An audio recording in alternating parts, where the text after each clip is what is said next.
students, welcome back. We are starting with the second part of chapter number 12, that is democracy.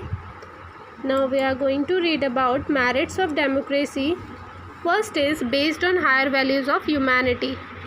Humanity को लेके जो भी higher values होती है, जैसे कि आप बोल सकते हैं इक्वालिटी है, सभी के लिए इक्वल जस्टिस है, ब्रदरहुड के साथ रहते हैं सभी को इक्वल रिस्पेक्ट मिला जाता है। उसके अलावा सेल्फ रिलायंस होते हैं, सब सेल्फ कॉन्फिडेंट होते हैं, सेल्फ डिपेंडेंट होते हैं। ये सारी हायर वैल्यूज़ से ही हमारी डेमोक्रेटिक सिस्टम बना हुआ है। Next is public welfare. हमारा जो डेमोक्रेटिक सिस्टम है इसका मेन एम होता है पब्लिक वेलफेयर के लिए काम करना, मीन्स लोगों की भलाई के लिए काम करना। Next is political education. As you all know कि इलेक्शंस में हम लोगों को किसी भी एक लीडर को इलेक्ट करना पड़ता है और उसके लिए हम लोग काफ़ी एनालिसिस करते हैं कि कौन सा लीडर बेस्ट है, कौन सा नहीं है, किसने क्या क्या काम करवाया है पॉलिटिकल स्फेयर्स में, सोसाइटी के लिए क्या क्या काम करवाया है। तो ये सारा जो हम एनालिसिस करते हैं इससे कहीं ना कहीं लोगों को क्या है पॉलिटिक्स के बारे में नॉलेज मिलने लगता है और ये एक तरह से लोगों को पॉलिटिकल एजुकेशन प्रोवाइड कराता है। Next is growth of patriotism.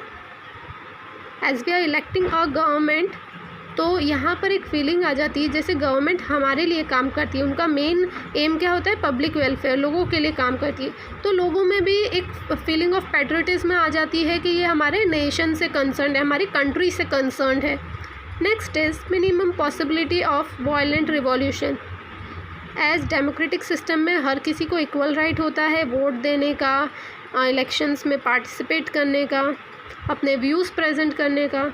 तो कहीं पे भी कोई ऐसे चांसेस आते ही नहीं है, बहुत ही मिनिमम पॉसिबिलिटी होती है कि कोई भी किसी भी तरह का वायलेंट रिवॉल्यूशन हो, नहीं तो सब कुछ बहुत ही पीसफुली सॉर्ट आउट हो जाता है और बहुत पीसफुल मैनर में स्मूथली रन करता है। Next is demerits of democracy. Emphasis on quality rather than quantity. हमारे यहाँ पर क्वालिटी पे इतना ज़्यादा फोकस नहीं दिया जाता है बट क्वांटिटी पे दिया जाता है। जैसे इलेक्शन में क्या होता है, हम जो लीडर इलेक्ट करते हैं वो नंबर ऑफ़ वोट्स पे करते हैं। अब चाहे वो नंबर ऑफ़ वोट्स जो है कैपेबल पर्सन ने किए हैं या इनकैपेबल पे किए हैं वो हमारे लिए मैटर नहीं करता है, मीन्स क्वालिटी मैटर नहीं कर रही है, क्वांटिटी कर रही है। हम लोग से वोट्स की काउंटिंग पे ही लीडर को सिलेक्ट कर लेते हैं।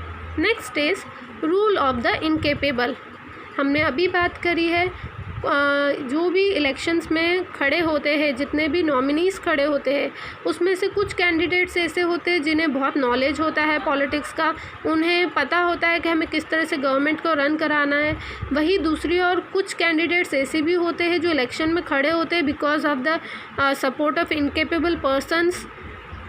उन्हें कोई नॉलेज नहीं होता है पॉलिटिक्स का, उन्हें ये नहीं पता होता है कि हमें कैसे क्या रन करना है, गवर्नमेंट ऑपरेशंस कैसे होते हैं, कुछ भी नहीं पता होता है, लेकिन फिर भी सिर्फ एक सपोर्ट होने के कारण वो लोग इलेक्शंस में आ जाते हैं। तो इसीलिए इसे रूल ऑफ इनकेपेबल कहा गया है। Waste of public time and money. आप सभी ने देखा होगा जब भी इलेक्शंस होते हैं बहुत तरह की रैलीज, प्रोसेशंस वगैरह, एडवर्टाइजमेंट्स वगैरह सब कुछ किए जाते हैं, जिससे क्या होता है लोगों का टाइम और उनका पैसा दोनों वेस्ट होता है। Dominance of the rich.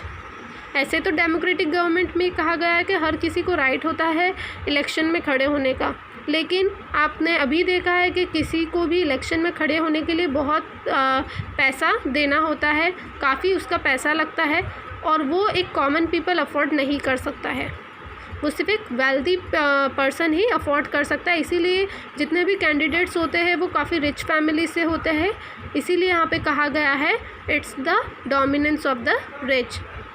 Next is week during Wars and emergencies. War और इमरजेंसीज़ के टाइम पे ज़रूरी होता है कि हमारी गवर्नमेंट एक क्विक एक्शन ले, लेकिन because of the distribution of power, democratic system में क्या होता है पावर को डिस्ट्रीब्यूट किया गया है हर डिपार्टमेंट्स में, जिसकी वजह से कोई भी डिसीजन क्विकली लेना पॉसिबल नहीं हो पाता है। तो ये डेमोक्रेसी की क्या है डीमेरिट्स है। I hope you must have understood. Thank you.